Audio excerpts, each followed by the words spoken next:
Welcome to Clearing the Clutter Inside and Out with Julie Coraccio.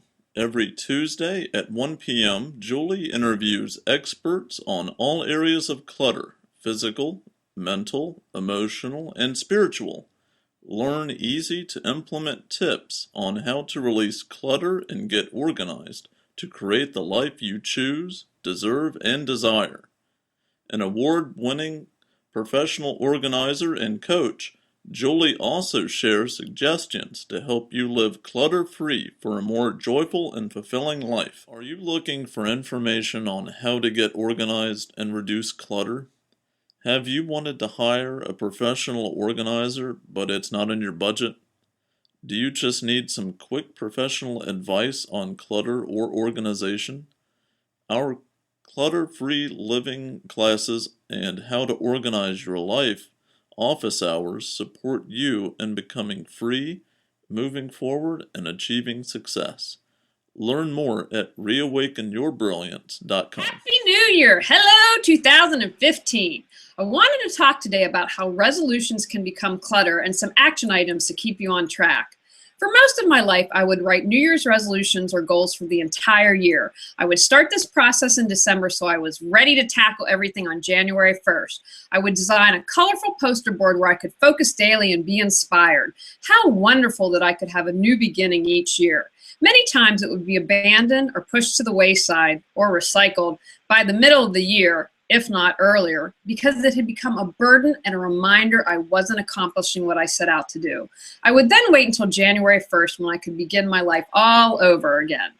However, I don't do resolutions anymore, and my goals serve more as a roadmap because I've learned that life can't always be controlled the way I prefer. More importantly, I learned a secret that has not only helped me lead a happier life, but also allowed me the power to start fresh anytime I want. In every moment, we can have a fresh start. I often say that in every moment we have a choice. Doing nothing is also a choice, but we are given a choice in every single moment. What are you choosing to do? The point of power in changing your life comes from the present moment. In every single moment, you have the choice for a fresh start. Most of us spend the majority of our time living in the past or the future, but we're hardly aware of it because we're on autopilot or we've been living this way for so long. When we focus on the past or the future, how can we expect to change or create the life we want? Here's an exercise for you. Monitor your thoughts. A good time to do this is when you're engaged in a physical activity so you can truly concentrate on your thoughts. I like to do this when I mow the lawn. Maybe when you're washing dishes, painting your toenails, or folding your clothes would be a good time to examine what you were thinking. The first time I did this, I thought I was going to go crazy. I considered myself to be a pretty positive person and thought I was living in the present. I discovered not only what I was really thinking and believing, but also that I wasn't aware of how negative or how much I could still be focusing on things that had happened in the past. What's so great about the realization that we have the power to change in any given moment is that then we are no longer held hostage to the past or the future. If we live in the present moment, our past or future no longer controls us. How many times do you dwell on something that has happened? If only I said this. Or worry about something that hasn't even occurred. What if it doesn't work out with this new relationship? You lose your power when you do that. I'm going to challenge you for the next month to practice this exercise whenever you're able. Even 10 minutes a day will increase your awareness of what you're thinking. When you find yourself drifting to the past or future, bring yourself to the present moment. If you find yourself having a negative thought, replace it with a positive statement. Here's some extra credit. Find one area of your life you worry about or have negative thoughts about. For a week, focus on that one thought. How can you change it? What do you need to replace it with? And here's some extra credit if you're truly inspired. Practice breathing. I notice when I get upset, I stop breathing. I also use breathing to bring me back to the present moment. There are many techniques, so try some out and see what works best for you. I'm going to share one I learned from Elizabeth Tuttle of Inner Reflections.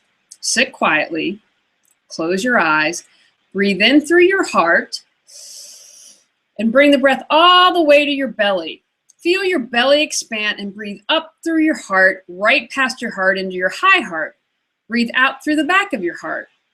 Repeat as many times as you can.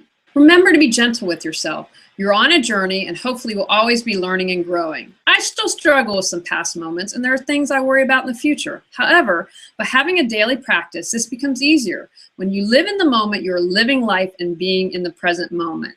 And then the present moment is truly a present. Happy 2015, everyone. Wishing you happiness, abundance, peace, and love. May this best year yet. Go out, clear some clutter to create the life you choose, desire, and deserve. Thanks for tuning in to Clearing the Clutter Inside and Out. Sign up for our newsletter